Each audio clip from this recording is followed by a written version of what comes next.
기관 투자자 수요 예측 결과를 의무보유 확약과 경쟁률의 좌표로 표현하면 원준이 가장 안전한 자리에 위치하고 있습니다. 안녕하세요, 아이언입니다. 이제 모든 것이 결정된 원준, 아스플로, CU테크에 대해서 알아보도록 하겠습니다. 먼저 일정을 확인해 보도록 하겠습니다. 현재 하나금융 19호 스펙, 원준, 아스플로의 청약이 시작되었고 CU테크의 수요 예측 결과가 발표되었습니다. 내일부터는 CU테크의 청약도 시작됩니다. 상장 일정도 모두 공개되었습니다. 10월 7일 목요일 원준, 아스플로, 하나금융 19호 스펙이 동시에 상장합니다. CU테크는 10월 8일 금요일 단독 상장으로 예정되어 있습니다. 1일차 경쟁률을 알아보도록 하겠습니다. 하나금융 19호 스펙은 7,142명의 청약자가 참여하여 1일차 예상 균등 배정은 96주가 되었습니다. 비례 배정 경쟁률은 7.02대 1입니다. NH투자증권에서 진행되는 원준은 1일자 청약자 수가 15만 3,339명을 기록하였습니다. 원준의 균등 배정 주식수를 넘어선 것입니다. 예상 균등 배정 수는 이미 0.82주가 되었고 82%의 확률로 추첨 한 주를 받을 수 있습니다. 비례 경쟁률은 203.52대 1을 기록하고 있습니다. 미래에셋증권으로 진행되고 있는 아스플로는 청약자 수가 원준보다 많은 상황입니다. 16만 2,258명이 참여하였고 균등 배정 주식수가 0.56이 되었습니다. 56%의 확률로 한 주를 받을 수 있습니다. 아스플로의 비례 배정 경쟁률은 505.14대 1로 원준보다 1.5배 높은 상황입니다. 1일차 경쟁률 상황만 보면 원준보다 아스플로의 인기가 훨씬 좋은 상황입니다. 아스플로에 대해서 알아보도록 하겠습니다. 아스플로는 기관 투자자 수요 예측 결과 경쟁률이 기존 최고였던 넥스트의 경쟁률을 넘어섰습니다. 아스플로의 경쟁률은 매우 높은 상황이지만 의무보유 확약 신청은 높은 경쟁률에 비해 조금 아쉬운 상황입니다. 아스플로는 수량 기준 12.09%의 의무보유 확약 신청이 있었습니다. 넥스트의 의무보유 확약 신청이 39.13%, 원준의 의무보유 확약 신청이 44.31%인 것에 비해 매우 낮은 수준인 것을 알 수 있습니다. 아스플로의 의무보유 확약은 SD 바이오센서보다 조금 낮은 수준입니다. 의무보유 확약은 낮았지만 경쟁률이 매우 높은 상황이었습니다. 그 결과 19,000원에서 22,000원이던 공모 희망가액 밴드를 넘어선 25,000원으로 공모가가 결정되었습니다. 아스플로의 공모가를 산출하기 위한 주당 평가가액이 24,698원이었는데 공모가가 상향되면서 주당 평가가액보다 높아진 상황입니다. 아스플로는 상장을 하면서 평가액 대비 할인이 아닌 조금 할증된 상태로 공모가 진행되게 되었습니다. 주식수의 변경이 있었습니다. 일반 청약자에게 25%의 주식이 배정되지만 이번 청약에서 28.8%가 배정되었습니다. 그 결과 증권사의 청약 한도도 변경되었습니다. 일반 그룹의 경우 9,000주를 청약할 수 있고 9,000주의 청약 증거금은 1억 1,250만 원입니다. 우대그룹은 그 2배인 18,000주를 청약할 수 있고 18,000주의 청약 증거금은 2억 2,500만 원입니다. 미래에셋증권은 온라인 청약 시 모두 우대그룹으로 청약하실 수 있습니다. 최소 단위 청약은 10주이고 10주의 청약 증거금은 12만 5천 원입니다. 아스플로의 유통물량을 살펴보도록 하겠습니다. 아스플로는 공모가 2만 5천 원 기준 상장 시가총액이 1,111억 원입니다. 유통 가능한 기존 주주의 물량이 공모 주주보다 많은 상황입니다. 상장일 유통 가능한 비율은 42.74%이고 시가총액을 반영한 상장일 유통 가능 금액은 약 475억 원입니다. 의무보유 확약이 평균만큼 배정된다면 상장일 유통 가능 비율은 40%대로 떨어지고 금액도 조금 줄어든 448억이 될 가능성이 높습니다. 공모가가 예상보다 높아지면서 유통 가능 금액이 조금 더 커진 상황입니다. CU테크에 대해서 알아보도록 하겠습니다. CU테크의 기관 투자자 수요 예측 결과 경쟁률은 1,565.03대 1을 기록하였습니다. 평균보다 조금 높은 경쟁률을 기록한 것입니다. 기관 투자자 수요 예측 결과에서 가장 중요한 의무보유 확약을 알아보도록 하겠습니다. 대신증권은 의무보유 확약 내역을 예전 양식으로 올렸습니다. 주체별 의무보유 확약 신청을 알 수 없는 점 매우 아쉬운 상황입니다. CU테크의 의무보유 확약 신청은 건수 기준 13.94%, 수량 기준 14.15%를 기록하였습니다. 하지만 신청 수량 대비 비율에 오류가 있습니다. 신청 수량을 전체 주식수로 나누면 14.15%가 아니라 22.75%가 됩니다. 예전에도 몇 번 이런 적이 있었는데 대개의 경우 비율 자체가 틀리진 않았고 신청 수량 숫자에 문제가 있는 경우가 많았습니다. 건수와의 비율을 생각할 때 수량 기준 비율은 14.15%가 맞을 가능성이 높은 것 같습니다. CU테크의 의무보유 확약 신청 비율은 아스플로보다 조금 높고 원준보다는 많이 낮은 상황입니다. CU테크의 의무보유 확약 신청 비율은 롯데렌탈보다 조금 낮은 상황입니다. 희망 공모가액 밴드는 5,100원에서 5,600원이었지만 400원 상향된 6,000원으로 공모가가 최종 확정되었습니다. 그에 따라 청약 증거금의 변동이 있습니다. 일반 그룹의 경우 6만 5천 주를 청약할 수 있고 6만 5천 주의 청약 증거금은 1억 9,500만 원입니다. 우대그룹은 13만 주를 청약할 수 있고 13만 주의 청약 증거금은 3억 9천만 원입니다. 대신증권은 청약 수수료 2,000원이 있고 청약일 전일인 9월 27일까지 개설하셔야만 청약에 참여하실 수 있습니다. CU테크의 최소 단위 청약은 10주이고 10주의 청약 증거금은 3만 원입니다.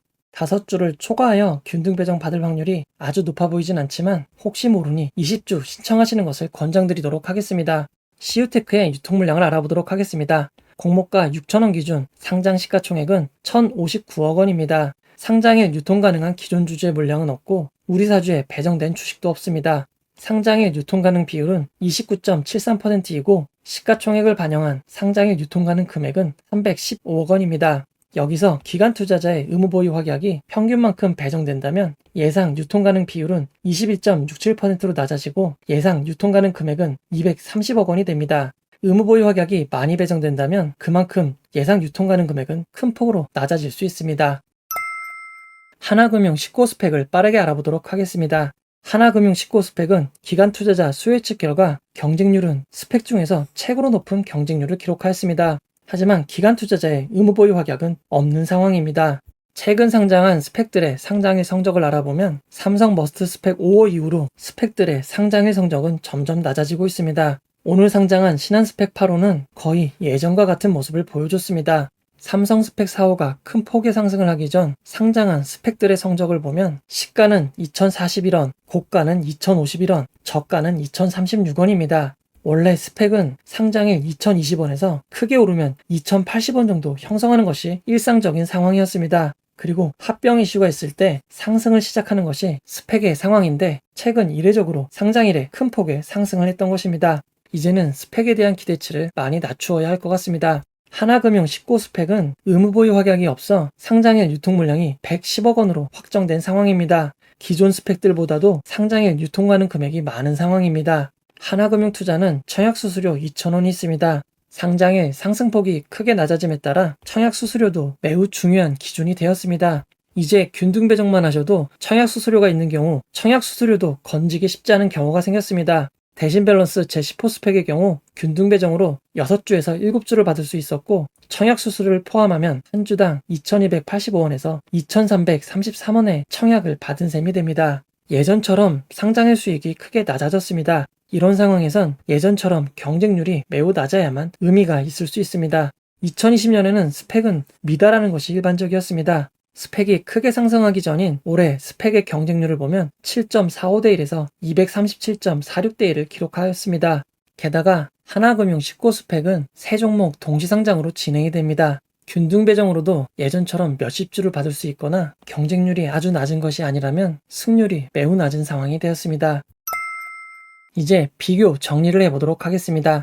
원준, 아스플로, CU테크는 모두 희망 공모가 밴드 상단보다 공모가가 상향 결정되었습니다. 이 중 아스플로가 13.64% 공모가가 상승하였고 CU테크가 가장 낮은 상승을 보였습니다. 평가가치 대비 할인율을 보면 원준의 할인율이 제일 높은 상황이고 아스플로는 평가가치보단 1.22% 할증된 상황입니다. 상장 시가총액은 원준이 가장 크고 CU테크가 가장 낮습니다. 구주 매출과 환매 청구권을 비교해보도록 하겠습니다. 원준과 아스플로는 모두 신주 모집이 100%이고 구주 매출이 없습니다. CU테크는 모집 주식의 3분의 1이 최대 주주의 구주 매출입니다. CU테크의 최대 주주는 이번 청약으로 105억 원의 매각 대금을 받게 됩니다. 환매 청구권은 원준에게만 3개월이 있습니다. 원준은 구주 매출이 없고 3개월 환매 청구권까지 있기에 가장 좋은 상황입니다. 구주 매출이 없는 아스플로우가 A, 구주 매출이 있고 환매 청구권이 없는 CU테크는 B등급입니다. 기관 투자자 수요 예측 결과를 비교해 보도록 하겠습니다. 참여 기간 수를 보면 아스플로가 제일 많고 CU테크는 아스플로와 큰 차이가 나지 않습니다. 원준이 가장 낮은 상황입니다. 참여 기간 수가 제일 적었던 원준이 수요 예측 경쟁률도 가장 낮았습니다. 아스플로는 역대 최고 경쟁률을 기록하였고 CU테크는 원준보다 조금 높은 경쟁률을 기록하였습니다. 다만 원준도 시우테크도 평균보다는 조금 더 높은 경쟁률을 기록하였습니다. 기관 투자자들이 공모가 상단보다 초과하여 참여한 비율을 계산해보면 시우테크가 95.01%로 가장 높은 상황이고 아스플로는 시우테크보다 조금 적습니다. 원준이 가장 낮은 상황입니다. 수요 예측 결과에서 가장 중요한 의무보유 확약을 살펴보면 원준이 건수와 수량에서 압도적으로 좋은 결과를 기록하였습니다. 세 종목 중 아스플로의 의무보유 확약 신청 비율이 낮습니다. 시우테크는 아스플로보다는 조금 높은 의무보유 확약을 기록하였습니다. 의무보유 확약 신청 중 장기인 3개월, 6개월의 비율을 보면 시우테크가 제일 높은 것으로 되어 있지만 해당 수치는 오류가 있는 것 같습니다. 원준이 아스플로보다 조금 더 높은 상황입니다. 기관 투자자 수요 예측 결과를 비교해보면 아스플로의 경쟁률이 매우 높지만 최근 수요 예측에서 가장 중요한 것은 의무보유 확약 신청입니다. 이런 점을 고려할 때 원준의 의무보유 확약이 압도적으로 높기에 A등급, 아스플로와 시우는 평균 이상의 경쟁률과 조금 아쉬운 의무보유 확약이기에 B등급을 부여하였습니다. 상장일 유통물량을 비교해보도록 하겠습니다.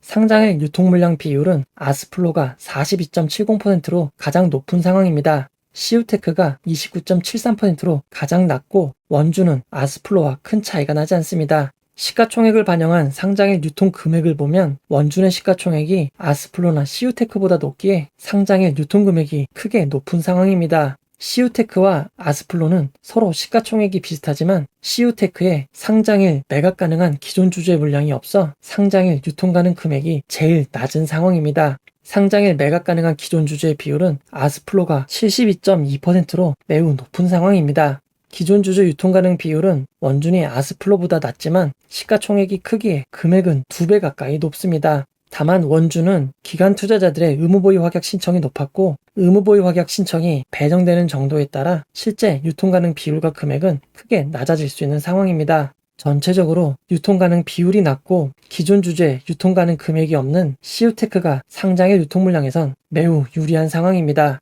상장일 유통 가능 물량이 약 400억대인 아스플로가 A등급, 1000억 정도인 원준이 B등급입니다. 다만 원준은 기존 주주가 모두 공개되어 있고 단 3곳의 기관 투자자로 구성되어 있습니다. 그에 따라 실제 상장일 유통 물량은 대폭 낮아질 수 있는 점 참고하시기 바랍니다. 자세한 내용은 저의 이전 영상을 참고 부탁드립니다.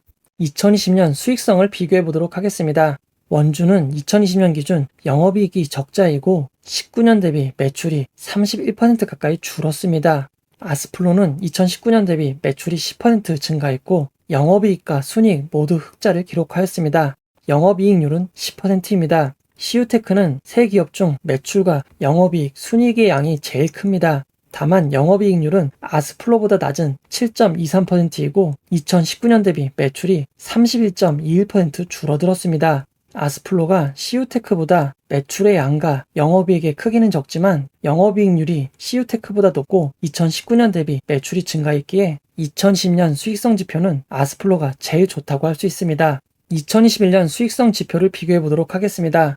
아스플로는 2020년 대비 매출이 35.55% 증가했고 원주는 2020년 대비 매출이 절반 가까이 줄어든 상황입니다. 시우테크는 약 12%의 상승이 있었습니다. 2021년 수익성 지표를 비교할 때 아스플로가 제일 좋은 성적을 거두었고 시우테크, 원준의 순위라고 할 수 있습니다. 다만 원준은 하반기 높은 매출을 기록할 거라고 투자 설명서에 기록해 두었습니다. 이 점 참고하시기 바랍니다. 종합 정리를 해보도록 하겠습니다. 원준은 3개월 환매 청구권이 있는 점이 큰 장점입니다. 기관 투자자 수요 예측 결과가 제일 좋았지만 상장일 유통 물량과 지금까지 수익성은 조금 떨어지는 상황입니다. 아스플로와 동시 상장인 점이 서로에게 좋지 않은 영향을 줄 것 같습니다. 아스플로는 구주 매출이 없고 수익성이 원준과 시우테크와 비교할 때 상대적으로 좋은 상황입니다. 시우테크는 상장일 유통 물량이 가장 작은 장점이 있고 단독 상장인 점이 매우 큰 장점인 상황입니다. 결론을 내려보도록 하겠습니다. 기관 투자자 수요 예측 결과를 의무보유 확약과 경쟁률의 좌표로 표현하면 원준이 가장 안전한 자리에 위치하고 있습니다. 기관 투자자 의무보유 확약이 40%가 넘는 청약은 생각보다 많지 않은 상황입니다. 경쟁률은 아스플로가 제일 좋지만 의무보유 확약은 가장 낮은 상황입니다. 시우테크는 아스플로보다 경쟁률은 조금 낮지만 의무보유 확약은 조금 더 좋은 상황입니다. 두 종목도 상대적으로 안전한 위치에 위치하고 있습니다. CU테크는 단독 상장이 최고의 장점입니다.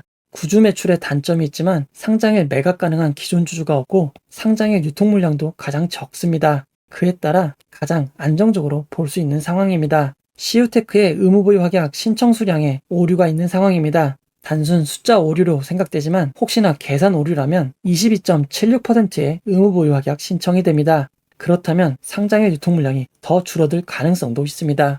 원준과 아스플로는 유통 물량의 양으로 보면 아스플로가 유리한 상황입니다. 기관 투자자들의 의무보유 확약을 중요하게 본다면 원준이 더 좋은 상황입니다. 다만 균등 배정은 어차피 1일차에 추첨 안주가 되었습니다. 균등 배정을 하시는 분들은 고민이 필요 없는 상황이 되었습니다. 비례 배정은 둘 중에 좋게 보시는 기업에 좀 더 비중을 두거나 실시간 경쟁률을 보시고 경쟁률에 따라 비율을 나누는 것도 방법입니다. 원준과 아스플로의 경쟁률이 2배 이상 차이가 나게 된다면 경쟁률이 낮은 쪽은 상장일 절반만 상승해도 똑같은 수익을 기록할 수 있기 때문입니다. 내일도 실시간 경쟁률이 제공되니 10시부터 오후 4시까지 제공되는 실시간 경쟁률을 참고하시면 도움이 될 것 같습니다. 이 영상은 후원회원들의 후원과 구독자 여러분들의 슈퍼땡스, 댓글을 통한 따뜻한 격려를 통해 제작되었습니다. 항상 고맙습니다. 이 영상은 투자 권유가 아니며 투자는 오롯이 투자자의 판단으로 이루어져야 합니다. 혹시 영상에 잘못된 점, 보충이 필요한 점은 채널의 커뮤니티 게시판이나 영상 고정 댓글로 안내해 드리도록 하겠습니다. 이 영상을 봐주셔서 고맙습니다.